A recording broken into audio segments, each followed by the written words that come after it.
নমস্কার বন্ধুরা, আশা করি সবাই ভালো আছেন, সুস্থ আছেন। আজ আমাদের মিজোরামের সেকেন্ড ডে। আজ আমরা যাচ্ছি ভানটোয়াং ওয়াটারফল দেখতে। এই ওয়াটারফলটা আইজল শহর থেকে 95 কিলোমিটার দূরে। তো পাহাড়ি রাস্তায় 95 কিলোমিটার মানে বেশ অনেকটাই, আপনারা জানেন। তাই আমরা একটু তাড়াতাড়ি বেরিয়ে পড়লাম আর কি। তো গাড়িটা এসে থামলো এই ভিউ পয়েন্টটাতে। ভিউ পয়েন্টটা বেশ সুন্দর আর কি। তো যেহেতু প্রচণ্ড রোদ সাথে গরমও, তো এখানে বেশ ভালোই লাগছিল হাওয়াটা। এখান থেকে কিছুটা এগিয়েই যেটা দেখলাম, এখানে টপিক অফ ক্যান্সারটা মার্ক করা আছে। মানে টপিক অফ ক্যান্সার মানে যেটাকে বাংলাতে কর্কটক্রান্তি রেখা বলে। আর যে এরিয়া দিয়ে এই রেখাটা যায়, সেই এরিয়াটা কিন্তু খুব গরম হয় বলেই জানি। যার জন্যই হয়তো এই ট্রিপটাতে বেশ, মানে পাহাড়ি এরিয়া হলেও বেশ একটা গরম লাগছে আর কি। তো আবার আমরা রওনা হলাম। এবার এসে গেছি ভানটোয়াং ওয়াটারফলে। এই ওয়াটারফলটার দুটো পার্ট আর কি। এই একটা পার্ট, আর পাহাড়ের পেছন দিকটাতে আরেকটা পার্ট আছে। দেখুন কত সুন্দর ওয়াটারফলটা। মানে এখনই যদি এরকম হয়, তার মানে বর্ষাতে এই ওয়াটারফলটা অপূর্ব হয় আর কি। আর যেটা জানি, এটা মিজোরামের সবচেয়ে বড় স্মাইল স্মাইল। মিজোরামে খুব কম লোকই হিন্দি বোঝে, যার জন্য ড্রাইভার ভাই ওকে বুঝিয়ে দেওয়ার পরে ও বুঝলো আর কি কথাটা। তো এখান থেকে টিকিট কেটে আমরা এই ওয়াটারফলের সেকেন্ড পার্টটাতে যাবো আর কি। এটা হচ্ছে পার্কিং এরিয়া। মনে হচ্ছে খুবই ভালো হবে আর কি জায়গাটা। তো আস্তে আস্তে আমরা ওয়াটারফলের দিকে রওনা হলাম আর কি। তো বেশ অনেকটা সিঁড়ি আছে বলেই মনে হচ্ছে, বেশ 200-250টা সিঁড়ি উপর থেকে, যেটা বললো আর কি। আর পুরো পাহাড়ে ঘেরা আর কি। আর মাঝখান দিয়ে সিঁড়ি বানানো আছে, কিছুটা সিঁড়ি কিছুটা রাস্তা এরকম করে বানানো। কোনো সময় সিঁড়ি উপর দিকে উঠে গেছে, কোনো সময় সিঁড়ি নিচের দিকে নেমে গেছে। এইভাবে আস্তে আস্তে আমরা ওয়াটারফলের সামনে চলে আসলাম। তো যেটা বললাম আর কি, যে বর্ষাকাল হলে ওয়াটারফলটা হয়তো আরও ভালো দেখা যেত আর কি। কারণ তখন জলের পরিমাণটা অনেক বেশি হতো। যেহেতু এই এরিয়াটা বেশ গরম, তার জন্য দেখুন লোকাল প্রচুর লোক এসে এখানে স্নান করছে। কিছু মানুষ, এই যে গাছটার দেখুন কি মোটা ঝুড়ি নেমেছে আর কি। ওই ঝুড়ি বেয়ে উঠে, লোকাল ছেলেই ওটা, পাহাড়ের উপরটাতে উঠে যাচ্ছে। কোথায় যাচ্ছে সেটা তো জানি না, হয়তো বা উপর দিকে কোনো গ্রাম থাকলেও থাকতে পারে আর কি। কিন্তু দেখুন এই ওয়াটারফলটা, মানে খুব সুন্দর ওয়াটারফলটা। এরকম আরেকটা ওয়াটারফল দেখেছিলাম মৌসিনরামে, যেখানে এরকম মানে পাহাড় কেটে এরকম একটা জায়গা, আর সেখানে একটা শিবলিঙ্গ বসানো আছে।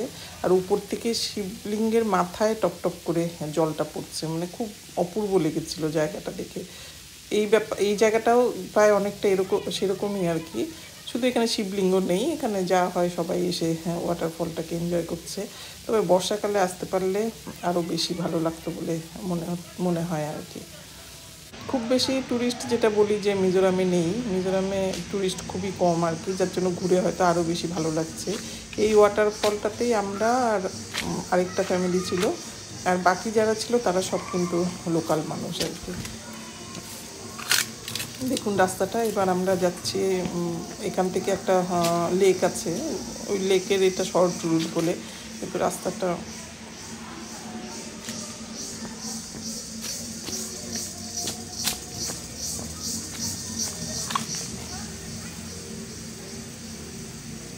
পাহাড় কেটে রাস্তা বানানো হয়েছে, সেই রাস্তা দিয়ে আমরা নামছি।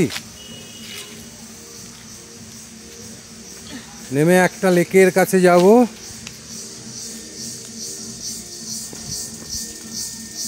সেই লেকটাতে বলে অনেক মাছ। দেখি কি মাছ দেখা যায়, কি মাছ পাওয়া যায়।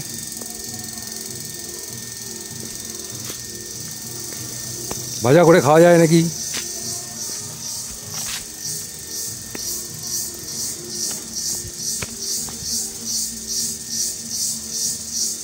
এটা পাবলিক হেলথের জলের ট্যাঙ্ক। ভীষণ রিমোট জায়গা। আমরা শহরবাসীরা চিন্তাও করতে পারি না এইসব জায়গায় আমরা থাকবো। এসে 10 মিনিট থাকা, আধ ঘন্টা ঘুরে যাওয়া, সেটা একটা আলাদা কথা। কিন্তু এইসব জায়গায় যদি একদিনের জন্য রেখে দেওয়া হয়, আমাদের কাছে তিহার জেল আর এটা একই। কিন্তু মনোরম দৃশ্য, খুব ভালো লাগছে। গাছগাছালির মধ্যে অক্সিজেনপূর্ণ এলাকা। এত হাঁটাহাঁটি করছি, এক ফোঁটার জন্য মনে হচ্ছে না যে নিঃশ্বাস নিতে কষ্ট হচ্ছে।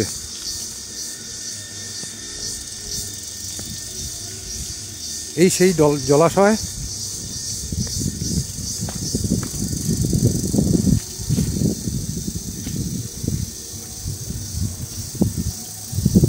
ঘন জঙ্গলের মধ্যে দিয়ে যাচ্ছি। এই জলাশয়ের মধ্যে দিয়ে আমরা হিন্দি সিনেমা বা ইংরেজি সিনেমাতে মাঝে মধ্যে দেখি অ্যামাজনের কিছু সিন, যেমন এইভাবে জলের মধ্যেখানে মাঝখানে আমরা থাকবো, সাইডে তো ফরেস্ট থাকবে, মাঝখানে নদী যাচ্ছে, সেই সিস্টেম এখানেও আছে করা। কিন্তু আজকে সানডে বলে এখানে সব বন্ধ। এখানে Sunday is church day. Church ছাড়া লোক সানডেতে অন্য কিছু করবো চিন্তা করতে পারে না।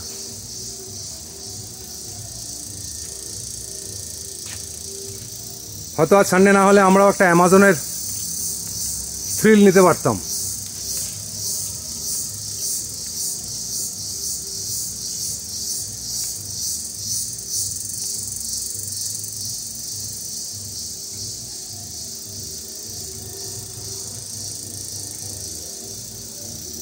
আপনারা আসলে এই জায়গাটায় অবশ্যই আসবেন, একটু হেঁটে কষ্ট করে আসবেন।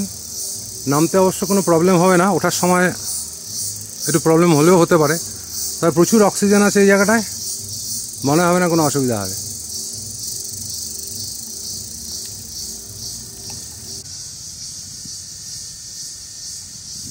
এখানেও ক্লোজ করলে বোঝা যাচ্ছে, আমরা দেখতে পাচ্ছি সেই কমলা রঙের প্রচুর মাছ ঘুরঘুর করছে।